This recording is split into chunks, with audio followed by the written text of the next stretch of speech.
Hi, everyone. So we're back again with another interview with Gaby Natale from SuperLatina production. She's a three-time daytime Emmy Award winner, an author, public speaker, and a media personality as well.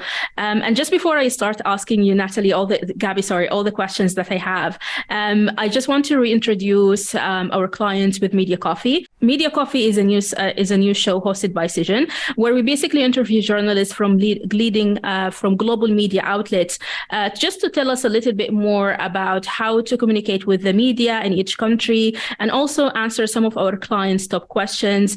As we know, media operates differently in every region and in every country, so we really need to understand how to approach them, communicate with them, and what type of information they're looking for.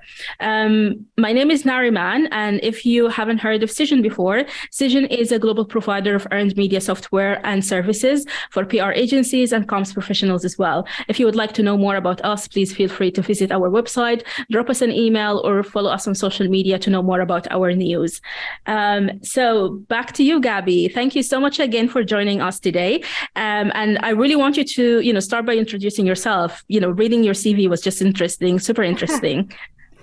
Absolutely, Nariman. My name is Gaby Natale. I'm a triple daytime Emmy Award-winning journalist. I'm an author, a speaker, and an entrepreneur. And what's funny about my relationship with press releases and PR in general is that I do it for myself, for my company and my clients in the marketing area that we provide services, but also at the same time, I get pitched all the time. So I am on both ends, on the receiving end and on the sending end of press releases. This is actually really interesting to know, because I get to ask you, what's your opinion on press releases? And you get to basically answer from both sides. So because you're at the moment, as you said, you're still sending press releases out to position your company, but then at the same time, you're receiving press releases. So can you just tell me, just tell us a little bit about it? How do you feel about press releases? Do you think they're still important? I think they're very important because I am a firm believer that you want to teach people how to feel and believe about yourself, your company, your clients, and the fact that we have the possibility of sending out something that has the possibility of being picked up by other media outlets or people in the industry. You are doing a proactive effort to shape perception, and in a sea of noise and in a sea of information, you want to shape the perception about your product, your company, yourself. I do believe it used to be that people thought about branding just for big companies or for products. Now we have to think about storytelling and branding even for individuals in the workplace. Yeah. Storytelling. Can you tell me or elaborate a little bit about storytelling? Because that's something I've actually heard a little bit. I've actually heard a lot in previous interviews that I've done with other journalists. So they always talk about storytelling and the importance of companies thinking about press release as a storytelling rather than just the standard press release. So can you just tell us a little bit about that? Absolutely. I think there are many ways to think about how to incorporate storytelling in your press release. One is trying to make it in a way that is going to be easy to read, not too long. It's hard sometimes to mix, something that is totally informative and for example, if somebody is launching a product and they need the specs there, but at the same time, who wants to read 5 paragraphs of specs? I mean, only maybe your hardcore fans who are already buying the product. But if you want to attract new people or new audiences, you have to find a way to make it more palatable, to make it more entertaining. So what I would tell people is think about how you can communicate whatever you're communicating in a way that people are going to get something other than what you are going to push. I know sometimes it's hard because you have a list of products or a list of announcements that you have to make, and maybe there is no wiggle room to play with it, but there are some industry categories and there are some announcements where you can play with it, or you can be creative about it, and maybe you have a new product, a new launch, a new announcement, and you create a storytelling by sharing something you researched about. So maybe we found out that I don't know, 80% of people who buy sport drinks are doing this and this and this, and now we're launching a sport drink that is addressing the specific needs of those people. So you're giving context, you're giving an extra layer of value to whoever is receiving that press release, and by doing that, you improve the chances of having others share that story and that information. Mm-hmm. So Gaby, just going back a little bit, how did you get into journalism? So I'm originally from Argentina. I graduated with a master's degree in the year 2001 in Argentina. And it was pretty tough year in Argentina at that time. There was 20% unemployment. We had a lot of political instability, 5 presidents in 10 days, believe it or not. Oh, wow. So it was very hard for me to get my first job in journalism. I had to knock on many doors. And one day, as I was doing volunteer work at a conference, sometimes things are destined to be. I was unemployed doing voluntary work, and they had the translator canceled. And there was a whole delegation of professors from George Washington University that were coming there, and they needed somebody with a media background to translate and to make notes. And, I was there at the right place, right time, was bilingual, had the educational background that they wanted. And that was the beginning of what we now call remote work. Like we had no words for that type of work at the time.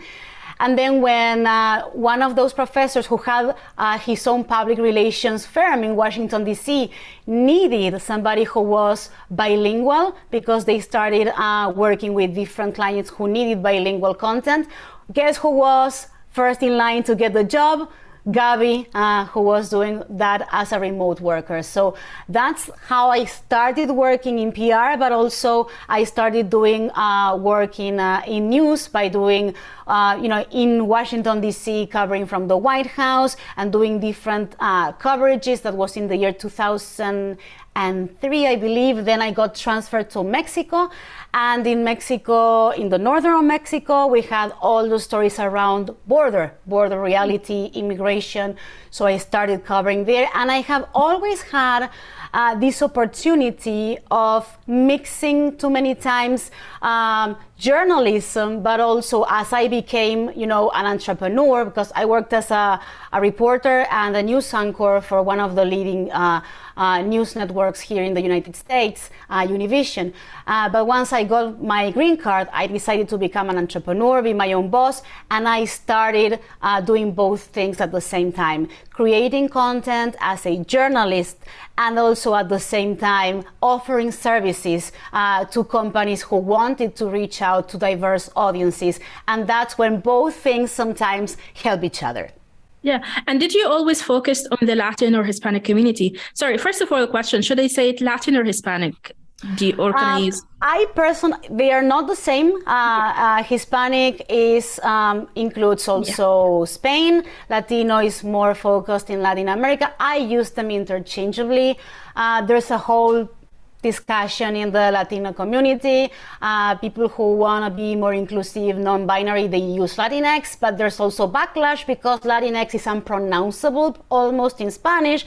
So some people say Latine. So you know what? I skip the drama. Whatever word you're gonna use is gonna be fine by me. And whenever I speak in public, I say, you know what? I know it's not exactly the same, but I'm gonna use them interchangeably because I want to simplify it a little bit, and everybody's welcome. And everybody knows that I come from an inclusive and belonging background. I've never had anybody be offended by using one word or the other. I know they're not the same, but I just keep the drama over which is the right word to use. Yeah. Sorry, I'm deviating a little bit from the original question that I asked, but I think this is actually really important for companies or clients that want to target this community to understand the differences and figure out when and where to use it. For example, this year I have seen, and in recent years I've seen, usually we call, for example, Hispanic Heritage Month to the month that goes from September 15th till October 15th. This year I'm starting seeing some companies saying Hispanic and Latino Heritage Month. So there are some, transitions that may go on. I don't know if they're going to last or no. 5 years ago, Latinx was like, it was thought about a term that was going to be embraced by everyone. Right now, there's been a lot of backlash. Not everybody feel, like it's easy to pronounce. So we don't know. No worries at all. So going back to my question, so have you always focused on the Latin or Hispanic community during your career? Mostly, it's not that I've only done work for them. For example, right now as a speaker, I speak to all kinds of different audiences, but coming from a Latino background, a bilingual background, and being a community that is so incredibly underrepresented in media, in conferences. Most of the times when I go to those big stages, I am the only Latina there, and many times I'm even the only immigrant there. So it's natural for the Latino community and for me to feel a deep bond. But it doesn't mean that I'm only working for one particular message or one particular community. It's just that I think it's a natural association being who I am. The reason why I asked the question is because I wanted to kind of like figure out, have you noticed any differences in terms of like communicating with writers who focus on US general news versus writer who wants to focus on the Hispanic or Latin community? Absolutely. Well, first decision they have to make, one is language. 10, 15 years ago, it was a natural assumption that if you were going to present an idea or a product to Latinos, you will have to do it in Spanish, and then for non-Latinos in English. The reality right now is that Latinos, yes, there are Latinos who are Spanish dominant or who have arrived recently, but most of us, we are bilingual. Many of them are English dominant and they don't speak Spanish. So the fact that companies need to understand we are not a monolith. Sometimes they want to celebrate Cinco de Mayo in Miami and they say, why is it that, it's not been a big hit? Because the Latinos in Miami are mostly Cuban or Caribbean and they don't care as much as Mexicans, naturally, about Cinco de Mayo. So we're not a monolith. You have to do your due diligence to figure out, which are the communities that compose the whole Latino group, and if you're going to target certain geographic groups or certain cultural groups, you have to do your research and your due diligence in terms of heritage, in terms of language, in terms of generation. I am doing the interview here from Texas. So many people here in Texas, they say, I didn't cross the border crossed me. My family has been here for generations, and this used to be Mexico, now it's the United States. So, and there's people who have just arrived.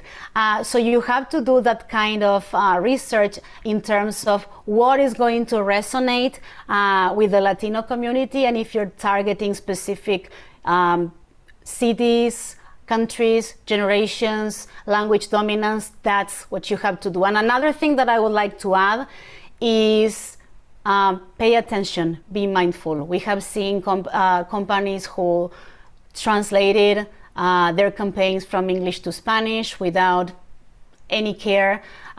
Sometimes they translate it like in a way that is literal. There's been companies who wanted to mix, for example, mama, and namaste. So they fused both words and they say mamaste, which ended up being a vulgarity when, when they launched the company, when they launched the campaign.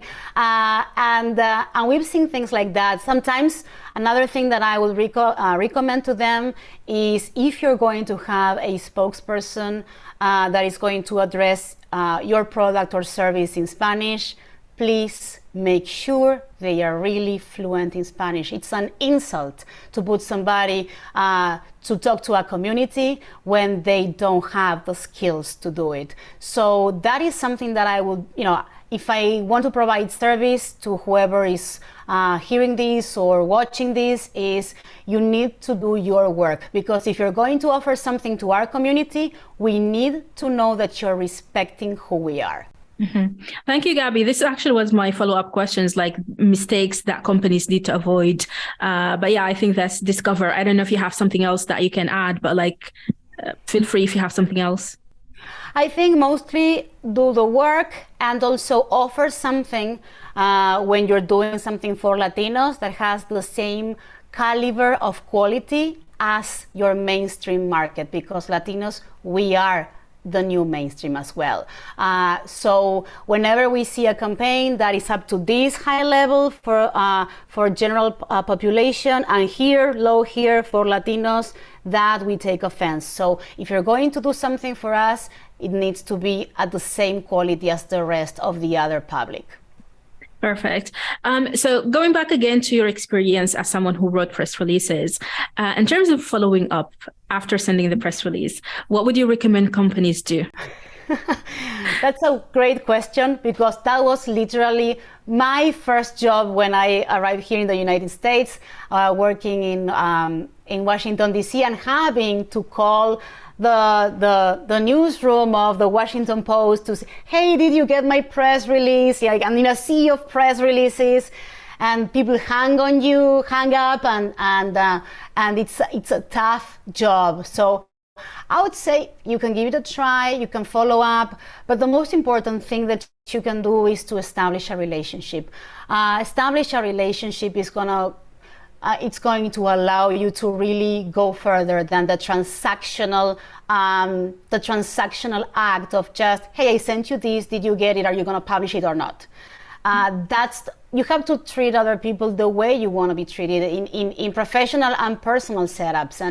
And if you're going to work a certain beat, you're working the automotive beat, or you're working the beauty beat or the pharmaceutical beat, you have to start identifying who are those key players, your dream list of people who you would like to develop a relationship with, because they are the ones who move the needle for public knowledge or for public opinion in your industry, who are your thought leaders in that particular industry, and start cultivating that relationship.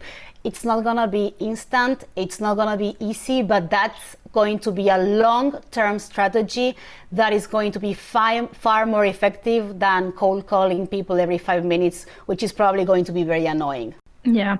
Gaby, I've interviewed a few journalists, like, for example, in Italy and in Spain as well. And they did mention that it's common practice to actually use WhatsApp to communicate with journalists. So I was wondering if there is something similar in the US, or should or PR professionals just go the traditional way of attending networking event or reaching out through email or phone?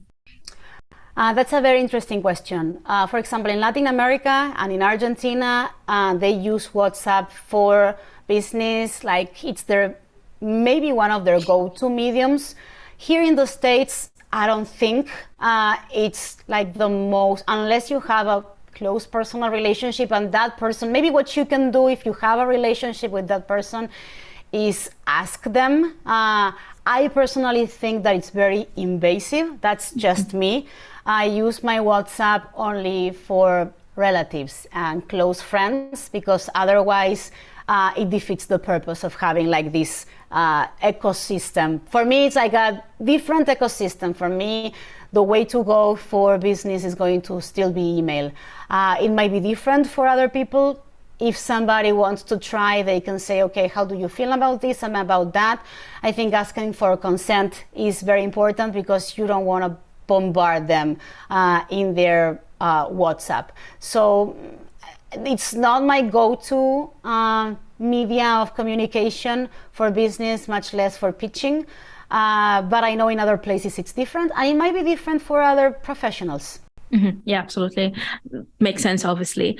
So I wanted to ask you about fake news, because there is a lot, obviously, conversation around it recently, and so many organizations, companies, media outlets are trying to fight that. So my question is, like, when you receive a press release, how do you check or verify the accuracy of the information that you are provided with? Well, the type of information that we usually cover, like for example for SuperLatina and other things, is mostly around entertainment. So the type of news that they are going to send us, if they tell me that so-and-so movie or so-and-so program has this and this lead character and this release date, I mean, they are the ones who are creating the show. I don't think they're going to put false information there because it defeats the purpose of what they're looking for. Now, if you were somebody who worked in a pharmaceutical beat or in something that has more delicate information, I absolutely would say, like, take the time to talk to whoever are the thought leaders in your beat. Double check, and probably in your newsroom you're going to have certain guidelines that you have to follow. The particular information that we cover usually does not have that kind of compromise in terms of fake or true news. Absolutely. And since you work in entertainment, I imagine you always have breaking news coming in or something important. But is there like a perfect or a best day or time to send press releases? Absolutely. And I do it both ways, because when I have an announcement as a company or as a media persona or as a speaker, I'm also thinking what are the best days for the announcement. So I avoid Mondays, we avoid Fridays, and then we try to focus, for example, our audience is mostly in the United States, so we have to take into consideration both coasts, so we don't make it too early or too late. So maybe from 10:30 in Central Time, where we are based, till 2:30, 3:30 at the most Central Time, because I know in New York people are starting to leave or thinking about leaving at that time. So that's what we do. But having said that, the best time and the best day depends on what you want to communicate, because as somebody who receives press releases, I have noticed that what we consider to be the worst days, like late on Friday, early on Monday, or even during the weekends, are days that are chosen when people have to announce underperforming projects or bad news. So, for example, for publicly traded companies who need by law to inform how the last quarter was or what the profits were, when they don't have good news to share with the public, they send the press release, and you can say like, why are they sending like this press release Friday 5 p.m.? Like, yeah, because they need to send it out, but they don't want, to have that much of an impact. They want to keep it under the radar. So the best day or the worst day depends on what are your intentions behind that press release. Yeah, perfect. There's a question that I actually wanted to ask earlier, but I completely forgot and just remembered. So in terms of communicating or targeting the Hispanic or Latin community in the US specifically, in terms of the language used, so do you use like Latin or actually Latin America Spanish or Spain Spanish? So in terms of like the wording, I'm not sure if this question makes sense, but like hopefully... Yeah. It makes a lot of sense, and the thing is, each of us come from different backgrounds. Some people, as you mentioned, might be from Spain, others from Mexico, others from Cuba, me from Argentina, Chile, Puerto Rico, and then there's a whole other group of people who learn Spanish from their parents living in the United States. So Spanish is their second language. And also there's the Spanglish, where we mix sometimes English and Spanish. So when people want to use Spanish to reach out to Latinos in the United States, usually the convention is to use what we call neutral Spanish, which is a Spanish that maybe is not particularly spoken in any country, but that we all understand. So there are ways in which you can call a vegetable that are going to be regional ways to call a vegetable, but there's also the official way, to talk about, I don't know, corn. Corn can be said in each country. They might have a different name, but there's also what will be the actual translation from the dictionary of the word corn, which is maíz, which is not used in my country, but we understand what it means. Yeah, absolutely. That actually makes sense. I'm so glad I asked the question because I wasn't sure how to ask it, but like it's definitely something that can like cross my mind. But yeah, thank you. So I think I just wanted to also just double check or ask you as well in terms of like the press release itself. What's the best format for you in terms of, for example, length of the press release? What kind of attachment would you like or information would you like to see in a press release?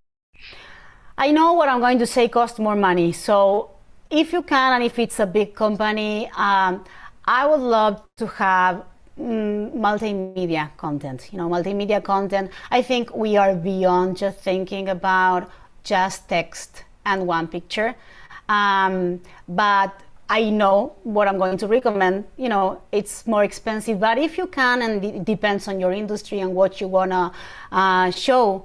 If you have a multimedia team, in your company that is producing videos around your new product, or that is producing sound bites, or that is producing something that we can use in social media or in other things, that I think could be great, and maybe a way of doing it without investing so much if you're on a budget is with links. You can have a link in that word and say like, and here's a video and here's additional information. But I think we have to start thinking, it's way about time. It's past time of thinking just about announcing things with 500 words and slapping a picture there. I think we can all do better, and I think those who are more intentional and provide better value and more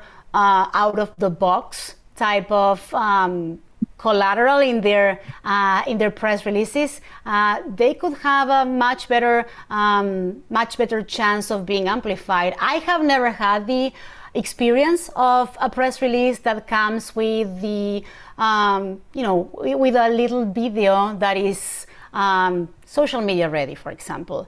That could be a great idea, but most of the times we get the standard. Mm-hmm.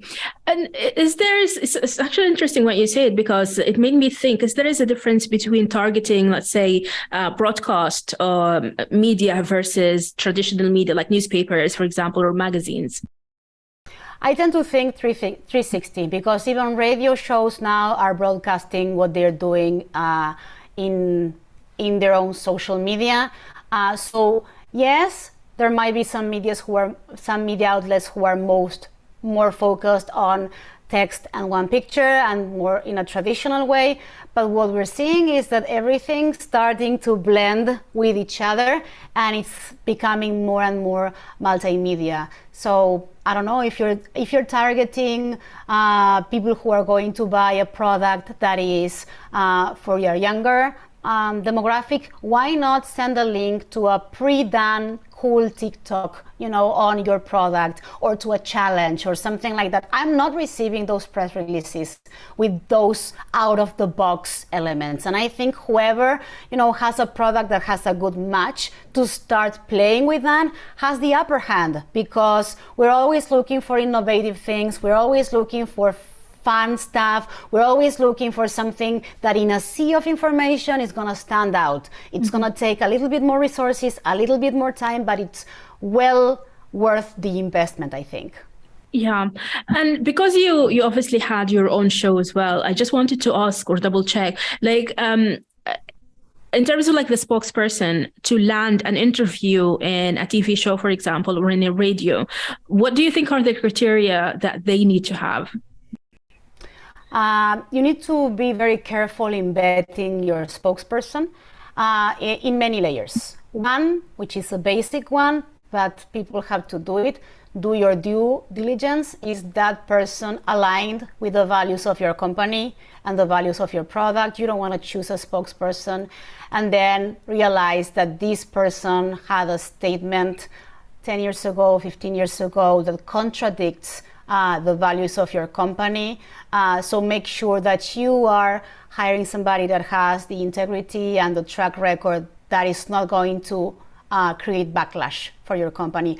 Our audiences are very smart. If you are putting somebody to speak about, a product that is a diverse product, or a product that is coming from a company that has a certain set of values in their website, and then they see this person doing remarks that are opposite whatever the mission of that company is, they're gonna bring it up. And that can go viral in an instant. So first, make sure that you are having somebody who is brand safe and aligned with your brand. The second is somebody who has either media training or has worked or is working in media, because people who know what they're talking about, whether it's scholars or whether it is specialists, if they are not media savvy, if they don't know how to speak in sound bites, if they cannot keep our audiences informed and entertained, we're not gonna have them on the air. So that's another thing. And then the third thing is, like, if you have a product that can be demonstrated, that's also fun, So maybe you can create something where you come to us, where you come to a media show or to a media outlet or to an online media with not just an interview, but an idea of something visual. So those are things that I would recommend. Spend some time vetting the person, make sure they are aligned with your values, that they are media ready, and also come up with a creative idea. Mm-hmm, mm-hmm. And Gaby, there is, I've seen, or I followed a few news actually on social media, on Twitter and stuff.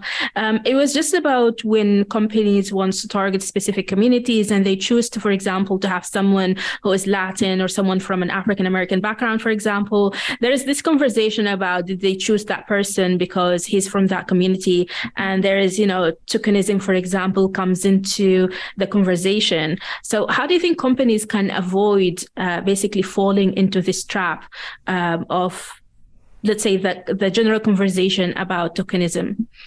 Well, I think you have to choose somebody not just because of the background, but because of the track record. If Pepsi is going to have Shakira and J-Lo at the Super Bowl, I mean, those two people have a track record that is amazing. Nobody's gonna say, hey, they chose them because they fit a certain demographic.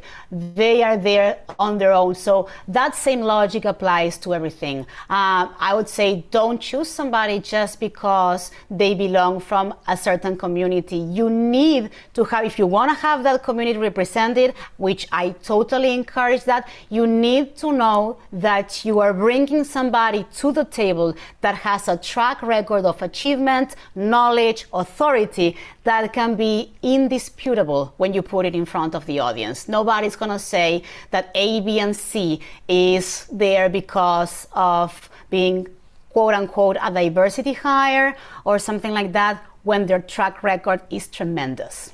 Yeah. Gaby, thank you so much. This is actually, talking to you was, everything you said was a wealth of knowledge. And I really do appreciate your time and appreciate you having, spending time with us, answering our question. And this is basically the end of the questions that I had. I was wondering if you have any last recommendations you want to, recommend or say or tell to companies targeting Latin or Hispanic community.